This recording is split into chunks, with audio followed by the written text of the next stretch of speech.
And welcome back. Today we are flying out the Yak-9K, and I was on Discord, was looking around for planes to fly, and Oddboss suggested just fly the Yak-9K with a funny 45mm. And so we did. We did 2 games and we got an ace in both, so I decided why not just use the footage and stir something up real quick. This thing, in terms of flight performance, isn't the best, but it's still a Yak and it's still pretty damn maneuverable. Together with low altitude, speed and climb rate, you can actually dogfight a lot of guys. And today we are going to dogfighting some Japanese planes, as well as just clicking on people with the 45. And don't let the 45 deceive you. It might have an absolutely insane burst mass, but this doesn't make it very easy to get kills with it, because it's like a single shot burst mass. People very often fly through your rounds. You need to aim this thing properly, or you just need to get them slow enough. Now the performance isn't really there to force everyone as slow as you want them to go. Luckily you will be at 4.0 most of the time, so you can still find enough people that are willing to just fight you, and when they do, this thing can be pretty fun. Fighting the Japanese in it, however, isn't the best experience. You're not super fast, you don't have the best climb rate, and as the Japanese do, they just completely outturn you, so you are in a little bit of a pickle, and especially when the Key 43 flies next to something like a P63. The P63 is something I'll happily fight. You can see him on our left. That's a plane I really do not mind having a dogfight with. I'm more maneuverable, he doesn't have any low speed thrust, so we can basically do whatever we want as long as he doesn't dive out and run away, because you still are a Yak-9 and you are going to rip your wings off at a pretty low airspeed. Here comes the first guy. It's an A6M2. He's going to be pulling in. We're just going to click on him and we get a crit. And I would think of it as actually 4 and 5 kills, not 5 and 5. This guy gets crit, he RTBs, and we are gonna have a pretty lengthy 1v1 with him later. But that's not for now. I'm just resetting. I'm gonna be flying away from this guy, because I don't want to deal with an A6M when there's a P63 directly behind him. And even if I kill the P63, I'm gonna be stalled out in front of an A6M2. And that's also not something I recommend doing. Right now, the Key 43 is right behind the P63. Luckily, the P63 is in front of the Key 43, and the P63 is a lot faster. So I'm gonna let this guy dive on us, make him gain a little bit of distance on us, so that we can try and kill him very quickly, and then run away from the Key 43. I have no intention of dealing with that Key 43 right now. I want that guy to be lower than me. I want that guy preferably to be occupied as well. Going 1v1 with a Key 43, especially this BR, if it's a 2.0 one, sure, I'll take it. The 4.0 one, definitely not. So we have the P63. I see him dive in, I roll over his wings. I'm gonna go up here, I'm gonna put all my speed into this one shot really quickly. And I'm going to get the shot, so he decides to go vertical. But it doesn't really matter, because I'm going to get the angle. I'm gonna hold the trigger down, because I needed this guy to die right here. And this is going to open up a lot of room for me to deal with the Key 43. But I'm not going to be really dealing with him. I'm just going to let my random squad mate in the background actually take care of him, or at least push him a little bit slower. The Key 43 isn't exactly fast, and we can energy trap him all day long, but he doesn't really stall. And he has a much better climb rate than us. So if we have to keep fighting him, eventually he is going to have an energy advantage. And dealing with an energy advantage on that plane is a little bit of an issue. Luckily he's fighting the P63 right now, so we can use our speed, use our altitude to start boom and zooming him. Because he isn't going very fast. He will never go very fast as a Key 43 in the end. So I can use this opportunity here to lock him down below me. But his entire friendly air force is coming in. My random squad mate trades, and now it's kind of 2v1, but I have a pretty hefty energy advantage, and they are both extremely slow enemies. 2 of them are below me. I think I'm gonna go for the Key 43, but I see that he's going head on with me, so I'm gonna dodge the head on and just go up. He doesn't have the airspeed to deal with this. I'm going horizontal for a little bit to see what the A6M will do. I then go up once I have position on both of them. Now neither of these guys can pitch up for me, so I'm gonna say it's over here. I have the high ground, but they are still both going to try it. They're gonna try to do a front flip over the lava, and this maneuver right here cost this Key 43 an arm and a leg and a lot of burn wounds. So we go up and over. We're gonna do the exact same thing here, because the A6M is just as slow as the Key 43, but the A6M here is the A6M2, which also doesn't have the best climb rate. So I have a little bit of room here to reset. He has his guns on us. He is within 800 meters. He does have pretty slow velocity guns, but at this point I'm not going to take the risk. I have all the time and the room in the world, so I'm going to use it. We're just going to go into this very shallow climb at about 300 kilometers an hour. And the second he gets close enough and we are high enough, and with close I mean horizontally, vertically we are gaining distance. But at this point, he's too slow and he shouldn't have stuck my energy trap. He's going to try to go head on. He notices last second that it's not going to work out. We hold the trigger down and we shoot one of his elevators off, which is a massive help because it's going to reduce his turn rate by quite a lot. And the A6M, well, his crutch is the turn rate. If he doesn't have that, he is going to be a sitting duck. So we're going to do the exact same thing one more time. We go horizontal here because he's going to end up going head on with a Spitfire. He should have been already dead, so I'm going to count this as we should have killed him when I shot his tail. But when he's going 2v1 as well, with some damage, we are simply going to click him out of the air. And that's going to be kill number 3. And because I didn't have time to do so yet, but I guess if you are still in the video right now, you are probably a long-term enjoyer. So I'm going to say thank you to all my patrons yet again. The support has still been absolutely amazing. And I'm sorry if the list isn't updated right here. Right now I'm actually on holidays. I'm gone for a week, so all these videos are pre-recorded. So if you don't see your name pop up, either today, in 2 days, or the video after that, don't worry about it. I didn't forget about you. I can't really render a video while I'm riding my bike in the Ardennes with a laptop on my lap. Makes sense, right? And no, your screen isn't freezing, I'm just tabbing out. I'm waiting for this A6M here to start gaining an opposition. And we are gonna start doing the exact same thing as we done to the last 3 guys. And we're just gonna stall him out, because he does not have the speed to actually work with us. He's gonna make it a little bit tough. That's also mostly because my aim versus this guy anyway is gonna be absolutely appalling.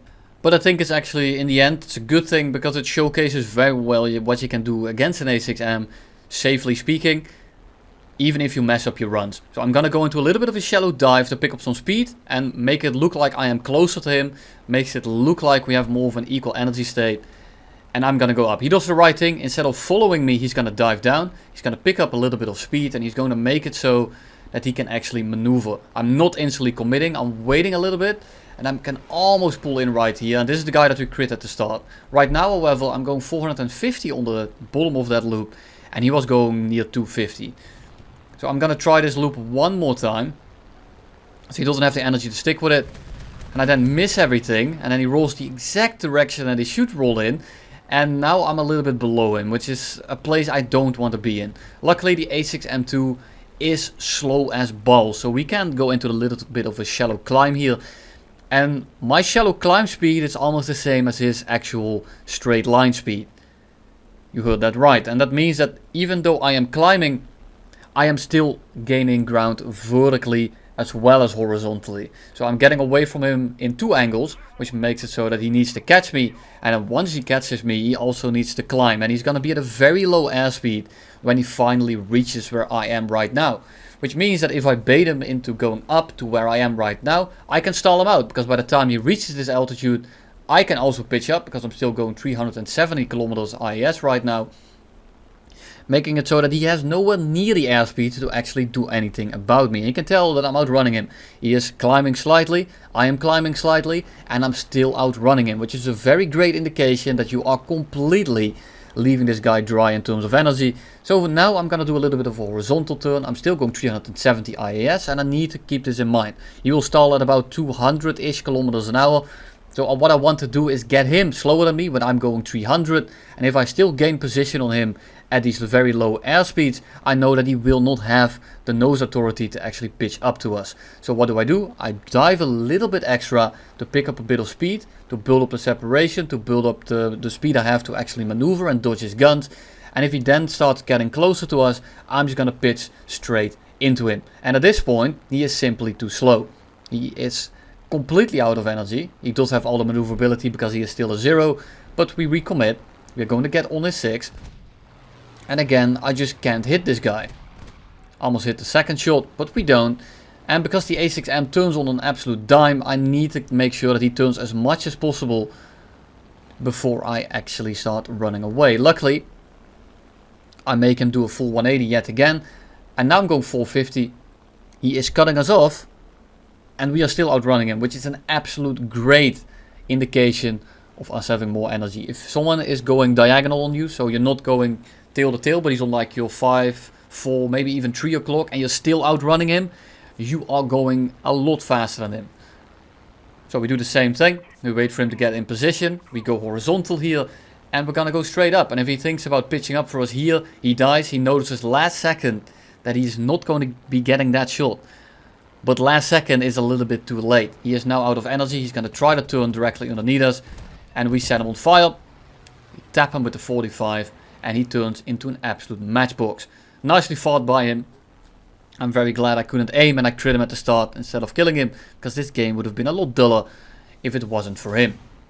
And that will be kill number 4. And I thought it was 5 because I crit that guy at the start. And then I had to 1v1 someone at the end. But it turns out that's the same dude.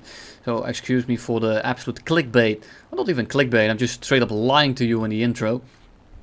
I hope you can forgive me. Right now, I'm engaging a bomber. And that's the exact thing you want to do in this thing. You have a 45mm. You are built to shoot bombers, I believe. You can also shoot tanks. The penetration on this AP round is absolutely wild. But you're not here to see me click on pillboxes. You're here to see me click on a B-17A. So we missed the first shot. This is actually the first game I did. I did the other one first because I think it was a little bit more interesting. So I'm not really sure yet where this round actually goes. I'm going to click on him. I noticed that it's a little bit overlead. A little bit overlead, correct a little bit to the right. And we hit him right in his engine. Entire wing comes off. And that's going to be the first kill of the match. And now what do? There's multiple people around. We have a Spitfire at medium altitude. Which is something I don't really fancy facing right now. And then there are also a lot of guys unspotted. So for now I'm just going to be holding my altitude a little bit here. And I want to make sure that I don't get jumped later on. I don't want to go too high in this thing. It's a lower tiers. It's a Yak. It's a Yak-9 even. It's like 3.0, 3.3 performance. At 4.0. Which isn't the most ideal situation. But luckily, my teammates are actually pushing these guys low, so I can actually start doing something. The Spitfire gets set on fire, which is unfortunate because I kind of wanted to fight him. But all power to him. Spitfire gets set on fire. He's going to be burning up real quick. There he goes, instantly dead. And we're going to be diving in here to help the F6C out with the P51. The P51 at this point is basically, he's going like 200 to 300 kilometers an hour. He will not be dodging anything. And the F6C decides to go head on with him. And I never understood this.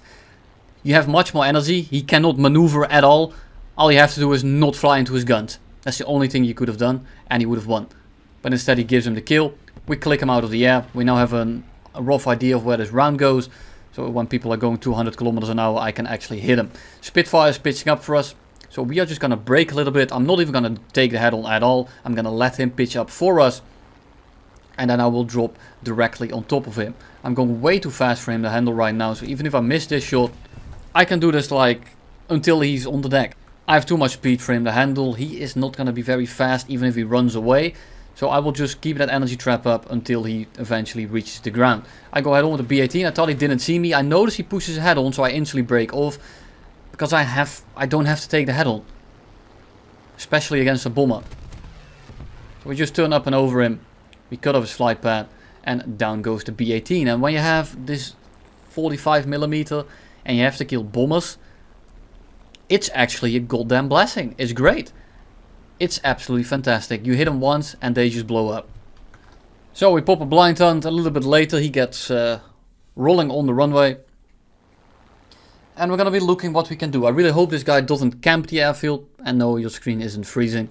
That is still me. The Spitfire is rolling, he's gonna take off. And the F6C is gonna go for the strafe. And I don't blame him. But like, I get it, AA is bullshit. But just let the guy take off. Like, he is clearly taking off. We don't know if he's going to camp yet, he just had the RTB at the start. And I don't knock the Blood Fox guy for landing, it's completely valid. And again, they go head on. And I just simply do not get it. Why would you go head on with someone that you have like 10 times the speed of? All you have to do is not take the head on. Just let the guy fly a little bit away from the airfield.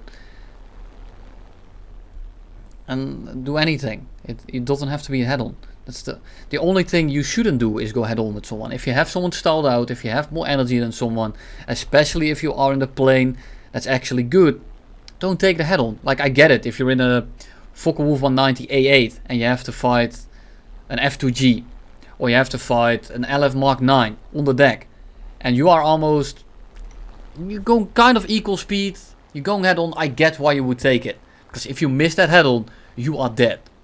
But in this case, I don't know. Well, the Spitfire is being a little bit ambitious, so we just pull up over him. We're gonna make him pull as much lead as possible, and he's just gonna stall himself out. He doesn't really stall though, because it's a Mark 1 Spit. Luckily, when he does finally stall, he is going very, very slow. And we just click on him. We click on him twice. And that's going to be kill number 5. Thank you all for watching. I will see you all in the next one.